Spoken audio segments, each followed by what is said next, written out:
If war was nothing more than a game of global domination, which countries would collapse in an instant because their militaries can't stand up to even the slightest pressure? It's a strange question to consider. We often think of militaries in terms of the global superpowers, the USA, China, Russia, and the like. But we rarely look at the other side of the spectrum, the nations that have formed armies but frankly have militaries that are so weak that some might wonder why they even bothered. Perhaps that's harsh. Every country has the right to form a military to defend itself. But in the case of the 10 countries in this list, we're looking at militaries that are so weak that the vast majority of the countries in the world would have no problem taking them on and achieving success. We'll start with a country that is trying to rebuild after a devastating civil war that killed 70,000 people. Number 10. Sierra Leone. Any military strength that Sierra Leone may have boasted in the past was utterly devastated during the civil war that raged through the country between 1991 and 2002.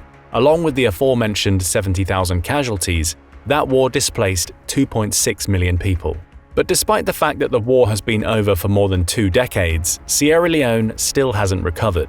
That's clear from a case study in the country run by the United Nations Development Programme, which says that Sierra Leone is still very weak despite the extension of state authority and the establishment of local councils. In particular, corruption is still rife in the country, leading to a weakened legal system, extremely low levels of youth education, and a barely existent security presence.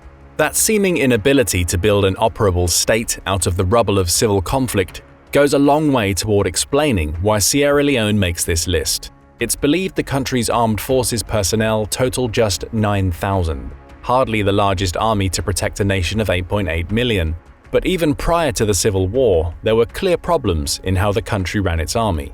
Inadequate housing and barracks were, and still are, rife, and the corruption that's endemic in the country makes it difficult for Sierra Leone's Ministry of Defense to access funds that it's supposed to have. We saw this in 2007, when the MOD only managed to access about 20% of the funds allocated to it, with the rest seemingly being siphoned away by bureaucrats lining their own pockets. Things get worse when you look at the state of the country's Air Force and Navy. Starting with its Air Force, Sierra Leone reputedly has about 100 flyers, but it only has 6 helicopters to share between them. Of those helicopters, 5 are transport choppers, such as the Mi-17 HIP and BO-105C, with the force's solitary Mi-24 Hind being the only attack chopper it can use to defend its skies. The Navy fares even worse. Though it has about 140 members, it only has 3 strike boats, a Shanghai Class 3, an LCU, and a Swift ship boat. Those are bolstered by a handful of inshore harbor cutters and patrol craft. But it basically means Sierra Leone, a coastal country accessible from the Atlantic, has barely any waterborne defenses. Finally, there's its paramilitary force. Numbering 5,000, it's not much more than the size of the country's army, which could be a good thing if said forces decided to fight alongside the country's military if a state of war occurs. But it could be dangerous given that the paramilitary members aren't official members of the military. So Sierra Leone is on shaky ground, but it's slightly stronger than a country that had its own famous conflict, Panama. Number 9. Panama. The history buffs among you may remember the United States invasion of Panama in 1989, executed with the aim of ousting the country's then dictator, Manuel Noriega. It highlighted the fact that Panama was far from a stable nation even as recently as 40 years ago. That invasion led to Noriega being crushed, and the US essentially took control over the country's famous canal until the end of 1999, when a treaty was signed that restored operational control over the canal to Panama. That invasion happened in large part because the Panama Canal is a vital trade link for the US, and the fact that America was so willing to invade to protect the canal leads us to one of the reasons why its military is among the weakest in the world. Panama doesn't want to stir up US aggression again. That seems unlikely right now, as the United States offers financial assistance to Panama to ensure it stays secure and prosperous, but a peek into its military numbers show how underpowered it is. In short, Panama doesn't have an active military. It has a paramilitary, which numbers around 27,000 personnel, which is unofficially tasked with guarding the country. But a paramilitary isn't an official military. It may look, act, and be structured like one, but there's no getting around the fact that Panama essentially has no military that's properly controlled and operated by the state. Still, 27,000 people in a paramilitary isn't to be sniffed at. It's the reason why Panama has at least, if not more, strength than Sierra Leone. But it's worth pointing out that this naval nation, remember the Panama Canal is a vital transport link, also has a navy. There isn't a single war-ready boat in the Panama fleet, a situation that is only mirrored by its complete lack of air force. So the picture becomes clearer. Panama is a territory that carries great military importance, so much importance that the US exercises a watchful eye over the territory, which may be the reason why Panama only has a paramilitary force rather than an official military. Granted, it would likely be able to fight off an invasion. The backing of the US military would see to that, and that backing is the only reason why Panama doesn't find itself even lower on this list. With the US being responsible for 66% of the transit that takes place through the Panama Canal, Panama is reliant on that much more powerful force to ensure its prosperity. Our next country also has support from other nations, but it's one that's been racked by so much internal strife that its military is a shadow of what it could have been. Number 8. Central African Republic. Right around the time that Sierra Leone's civil conflict was coming to an end, a new one rose in the Central African Republic, CAR. Francois Bozize managed to take over much of the country's northern region in 2003, supported by his Union of Democratic Forces for Unity, UFDR, with the CAR's government officially announcing a war in 2004. Toward the end of that conflict, the government faced a second insurgency by Seleka forces, a coalition of primarily Muslim groups that seized CAR's capital of Bangui, leading to the then rebel leader, Michel Djotodia, becoming president. He attempted to disband the Forces Armies Centrafricaines, FACA, Sierra Leone's official army, in 2013. Many of them didn't comply. And what followed was another tumultuous period in which the former FACA members fought tooth and nail against the Seleka forces that had taken power. We give you that background to showcase just how fractured CAR's military has been over the last 2 decades. And despite stability having returned to the region, relatively speaking, that fracturing is a big reason why CAR is still one of the weakest military nations in the world. As of 2019, it was believed to have 10,000 members, supporting a population of about 5.7 million, which would at least give it a slight numbers advantage over Sierra Leone. But military spending is minuscule, coming in at $40 million. For context, the United States spends 55,000 times more than that, $2.2 trillion, on maintaining its army. That lack of money means that spending on equipment isn't a priority. The CAR only has a handful of mortars and around 40 or 50 military vehicles, and it has faced further insurgency crises as recently as December 2020.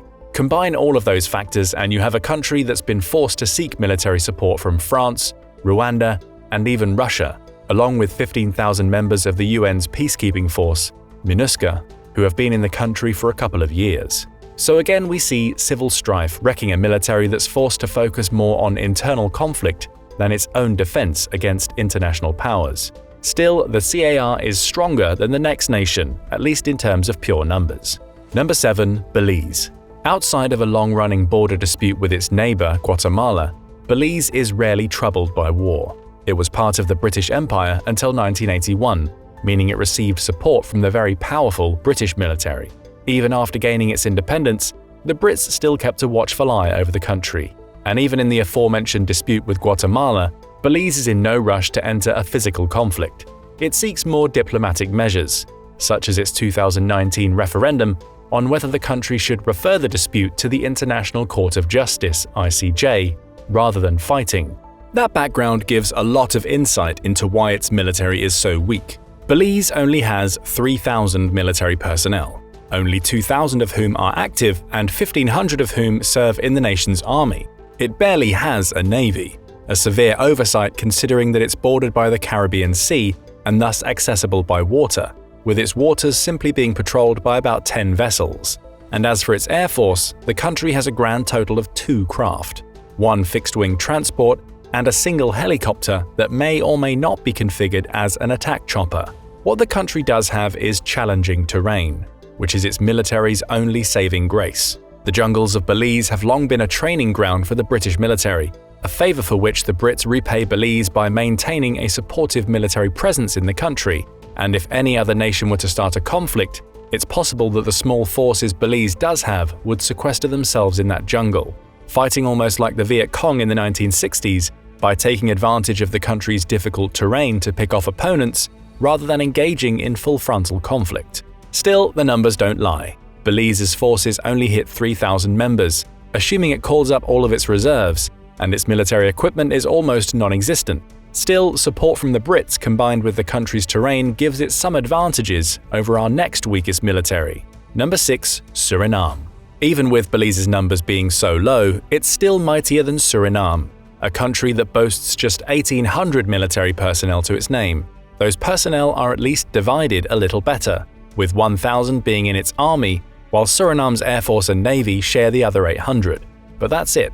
Despite having over 82,000 people who are fit for service, and a little over 3,000 reaching military age each year, Suriname doesn't conscript people to its army and has no reserve forces. The 1,800 people that make up its active force are all that it has.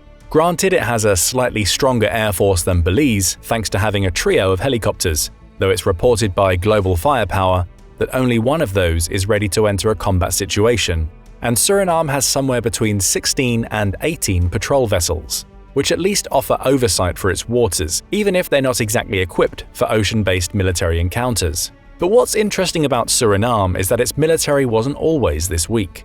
The country was never a military powerhouse. It's never been in a position to take on the most powerful in the world, and even at its strongest, it would likely still have lost against Sierra Leone and the CAR.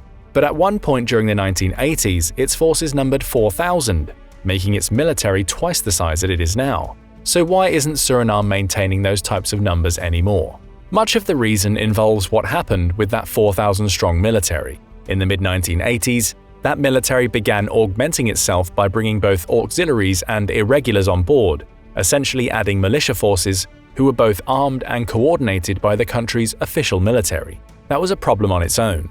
Coups took place in both 1980 and 1990, but an even bigger problem was that these auxiliary forces weren't always answerable to the Suriname military that supported them.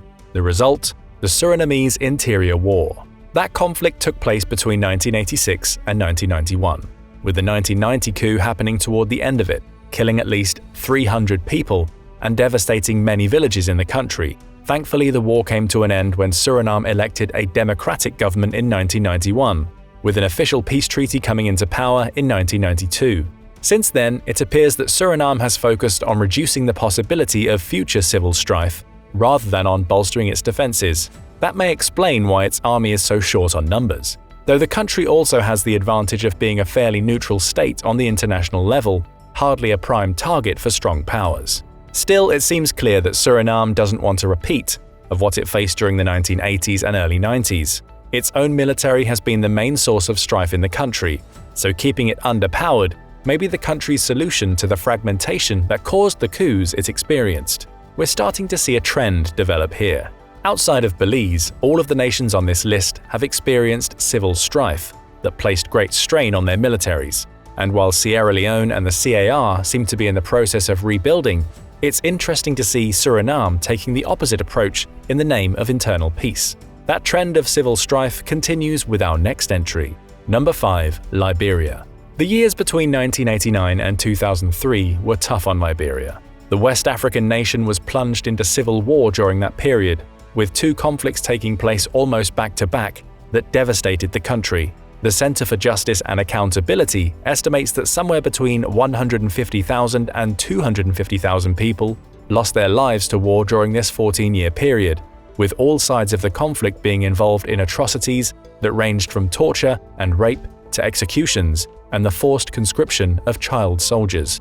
The catalyst for those wars was a man named Charles Taylor, who led the National Patriotic Front of Liberia, NPFL, into the first war against then-President Samuel Doe in 1989. Doe was killed in 1990. But it took another 7 years for Liberia to elect a new leader, during which time a transitional government could do little to halt the atrocities occurring in the country. It wasn't until 1997 that Liberia elected a new leader, and the country chose, in the loosest sense, the very man who'd started the conflict, Charles Taylor. Taylor led the country until 2003, with his 6 years in charge being marked by a second civil war, this time pitting Taylor's NPFL against the new insurgent force, the United for Reconciliation and Democracy (LURD).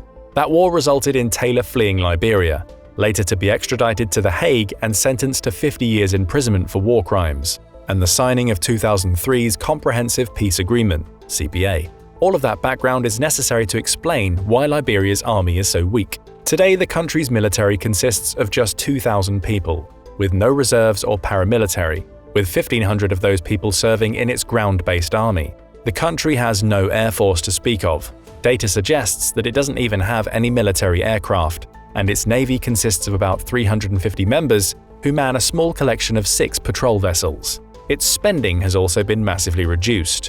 In 1982, Liberia spent $43.4 million on its military, the equivalent of about $138.5 million today. And that spending led to a fairly strong military that was just as responsible for the devastation Liberia saw as Charles Taylor's NPFL. Today, Liberia spends just a fraction of that amount. In 2022, military spending stood at $18.7 million, just over a seventh of the amount spent in 1982, when the figures are adjusted for inflation.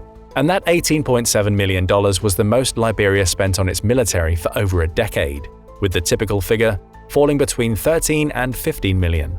So it looks like we're seeing Liberia take a similar approach to Suriname. In the wake of civil conflict, the country appears to have depowered its military to prevent the possibility of future coups. But that slightly increased spending in 2022 may hint that the country is slowly trying to build back up. Still, a military that numbers only 2,000 in a country that has over 1.8 million people who are fit for service spins a very telling story. Liberia simply isn't ready to become a military power again. And yet, it's still a touch stronger than the Balkan country that is number 4 on our list. Number 4, Moldova. On the surface, Moldova seems like it has a stronger military than every country we've discussed so far. It certainly has an advantage when it comes to numbers. The country has 19,000 military personnel, 6,000 of whom are active, giving it a larger active force than Belize, Suriname, and Liberia. And when you add the 12,000 reserves, along with the less predictable 1,000 paramilitary troops, Moldova looks to be in a relatively strong position. It has some semblance of an air force too, though it's weaker than its 700 members would suggest it to be. Those 700 people only have 3 aircraft to share between them, a single fixed-wing transport and 2 helicopters, meaning Moldova presents virtually no threat from the air. And its navy is even weaker for a simple reason: it doesn't exist. Not that you would expect it to, given that Moldova is a landlocked country that doesn't have to worry about water-based invasion.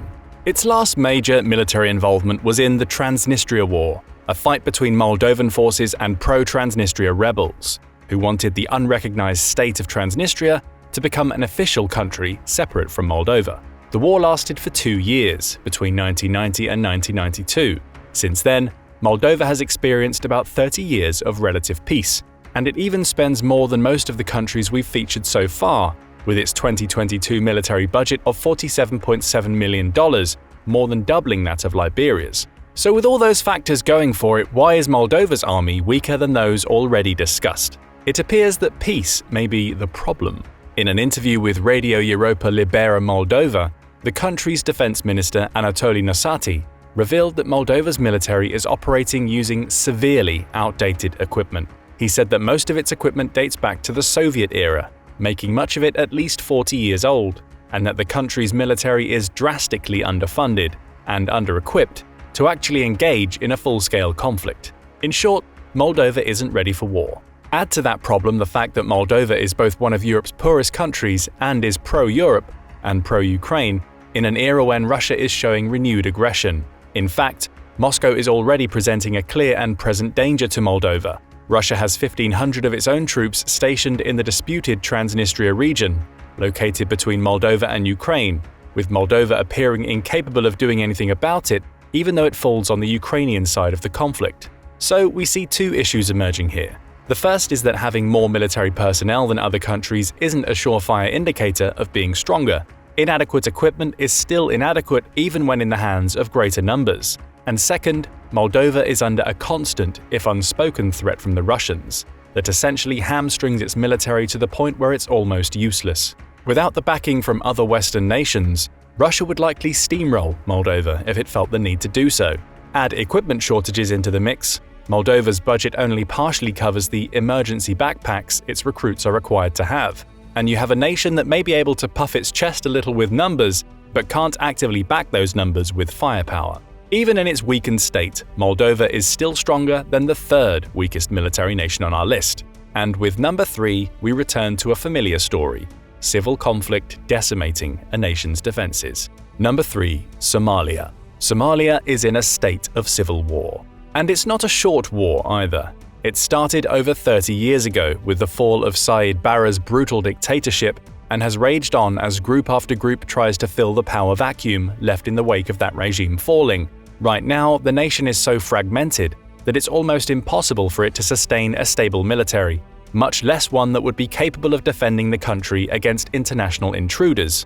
Between Somali nationalists, militias, clans, and warlords, the country has seen unofficial declarations of independence. Both the Somaliland and the Puntland region have claimed to be autonomous, and enormous amounts of death and destruction. Genocide Watch highlights just how catastrophic the war has been. Fighting has claimed the lives of between 350,000 and 1 million people, with over 2.5 million Somalis having been displaced. And the same organization points out that the war isn't the only problem the country faces. Famine is an ever-looming threat. If that threat is left to fester, it could claim the lives of a further 3.5 million Somalis, 1.5 million of whom are children. That's over a quarter of the country's population. So where does all of this leave the Somalian military? It's actually one of the strongest on the list in terms of pure numbers. The Somali National Army counts 17,500 people among its numbers, the vast majority of which are stationed in its army. It has both an air force and a navy, though neither is especially strong, with each numbering around 300 people. Its air force is believed to have no craft available to it, while its navy has 11 patrol vessels, with no frigates, submarines, or similar war-capable boats. There's also a lot of available manpower in the country. Over 1.7 million Somalis are considered fit for service, with about 125,000 per year reaching military age. And yet, despite these strong numbers, relatively speaking, Somalia's army simply represents no threat to anybody other than the other militaristic groups that populate the country. Were another country to invade, we'd likely see the many groups fighting internally try to form a ragtag alliance that would be easily overpowered, both because of its lack of cohesion leading to infighting and the higher power of practically any other military nation. It's a sad state of affairs in which Somalia finds itself. It's a country that has been ravaged by war for over 3 decades, with almost all of that fighting taking place between its people and within its own borders. Where Moldova is essentially toothless on the international level thanks to outdated equipment and a Russian presence, Somalia is toothless because it's yet to escape the civil strife that prevents it from actually building its own defenses. In essence, we're currently seeing the sort of situation that decimated Sierra Leone's and the CAR's military, another case of internal unrest weakening a nation. But despite all of this, Somalia is still stronger than a handful of other countries, including the second entry on our list. Number 2. Benin. If you ask the average person, it's unlikely they'd be able to pick Benin out on a map, and that fact hints at why the country's military is so weak. Benin is little more than a strip of land sandwiched between Ghana and Nigeria, which are both much more powerful military nations. But it wasn't always that way. Between the 1200s and the 1800s, Benin was a surprisingly prosperous nation. Its kingdom extended much further than it does now, even encompassing large parts of Nigeria. But as seems to be so often the case, a civil war between royal family members dealt enormous blows to the country, opening the door for a British invasion in 1897. The British burned Benin City to the ground before making it a part of what was then British Nigeria. And even after all of that was over, Benin briefly existed as a puppet state of Nigeria before eventually gaining its independence. However, even given this massive fall from grace, Benin is still a surprisingly populous country. Over 13.7 million people are packed into this tiny strip of land, which is an indicator of another problem that affects its military: famine. Benin has a score of 22.6 on the 2023 Global Hunger Index, signifying a serious level of hunger in the country.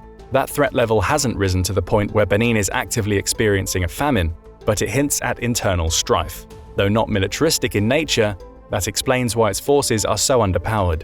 Speaking of those forces, Benin maintains a military of 5,000 active personnel, with no reserves or paramilitary. Most of those members are based in its army, with only 500 being split between the country's navy and air force.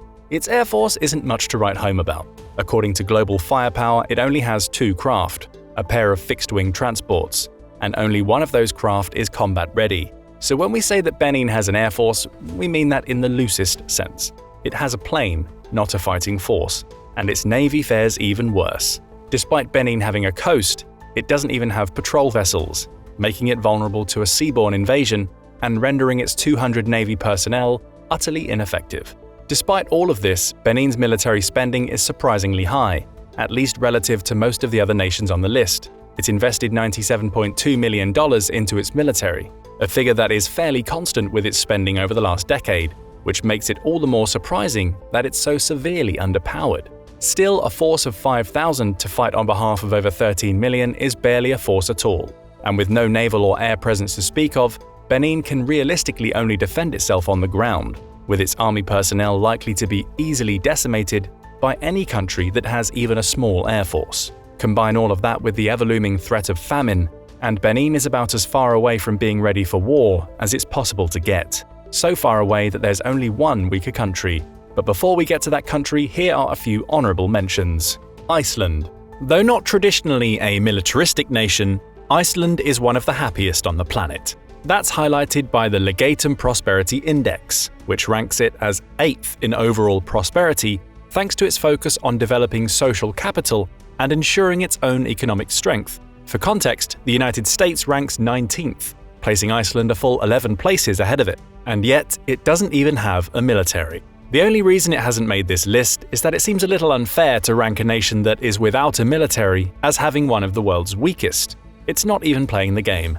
It would be like criticizing a member of the audience at a baseball game for being one of the world's worst pitchers. Plus, despite its lack of militaristic involvement, Iceland is a member of the United Nations and North Atlantic Treaty Organization, NATO. If it did get drawn into a conflict, it appears that its tactic is to rely on the strength of others to protect it. Afghanistan. For Afghanistan, a lack of military strength comes not from the number of people in its military, but from the complete ineffectiveness of those people. The country has 60,000 people in its military, bolstered by training from the United States and the International Security Assistance Force. So you'd assume it could hold its own in a fight, but it can't. Afghanistan's army wasn't even capable of stopping the Taliban insurgents of 2021, with the country now effectively under a regime that the US spent over a decade fighting. It just goes to show that even strong numbers and good training don't make a military strong. Iraq. Oh, how the mighty have fallen. Under Saddam Hussein's dictatorship, Iraq boasted the 4th largest army in the world. But since Hussein was displaced, the country's military presence has been reduced substantially. That's not to say it has no manpower. Far from it, in fact. As Global Firepower reports, it has 200,000 active military personnel. But the country's military is plagued by members who simply don't show up, making those numbers disputable. As recently as 2014, Iraq discovered it has 50,000 ghost soldiers who are on the books but never turned up for active duty. And that lack of desire to fight has an impact on the country's strength. It would likely still defeat any other nation on this list. But Iraq is hardly a powerhouse, despite what the numbers say, and that's proven as much by the trouble it still has with ISIS today as it was when it was essentially steamrolled during Operation Iraqi Freedom. Number 1. Bhutan. The numbers don't make for terrible reading when it comes to our weakest military nation, Bhutan. The country has a population of about 850,000 people, but it maintains an active military of 8,000 people. That puts it above Moldova, Benin, and a handful of others on the list. Granted, it barely has an air force to its name, just a couple of basic helicopters, and its navy is non-existent. But in terms of sheer numbers, it should count itself somewhere on the midpoint of this list. Hardly the strongest, but certainly not the weakest of the bunch. However, if you've been paying attention so far, you already know that numbers don't mean everything. For Bhutan, weakness partially comes from the complete lack of support that its military receives. Data is scarce on its military spending, with the only figure available that doesn't say zero being the $25.12 million quoted by the World Population Review. That's less than Moldova, which is already established as one of the most underfunded militaries in the world. However, the main reason for Bhutan's weakness lies in both its physical and diplomatic positioning. Both lead to it being a target of and an ally to much more powerful nations. To understand why, you have to know where Bhutan is located. The country is essentially a tiny scrap of land that sits to the northeast of India and the southwest of China, bordering both. And that's where its physical positioning comes into play. For decades, Bhutan has operated under cooperation with the Indian military, meaning that it's backed by a global superpower that has a much stronger military than it could ever hope to amass. Why bother spending on your own military when you can call on your big brother to fight your wars for you? One reason may be that Bhutan's other neighbor, China, is a superpower in its own right. And it's a superpower that's been testing its limits with Bhutan for several years, as we've seen in recent years with the appearance of Chinese roads and even small villages within Bhutan's borders. It appears the Chinese are slowly creeping into Bhutan's territory, with India's response being to station some of its troops in the country to essentially create a dangerous standoff situation that currently goes underreported. The situation is tense, and Bhutan essentially finds itself caught in the middle of the two giants, with any movement it makes with its military being a potential provocation to one of them.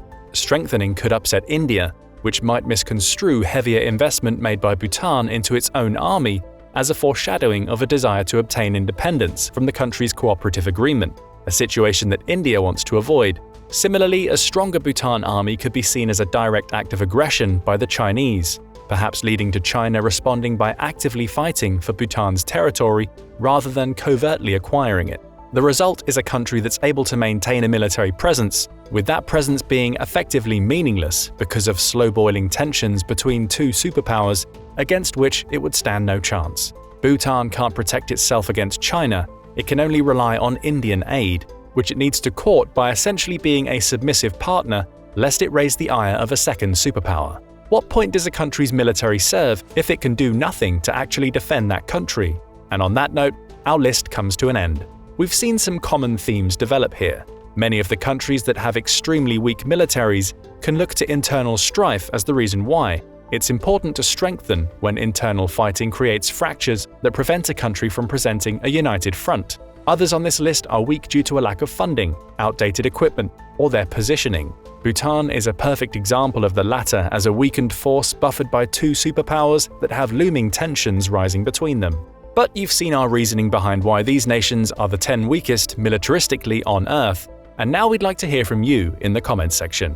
Do you agree with this list? Or would you make any changes, either in the order or by adding a country that hasn't been included? What do you think are the main reasons why a country might have a weak military? Internal conflict, lack of size, a low budget? Tell us what you think and share your opinions about each of these countries in the comments below.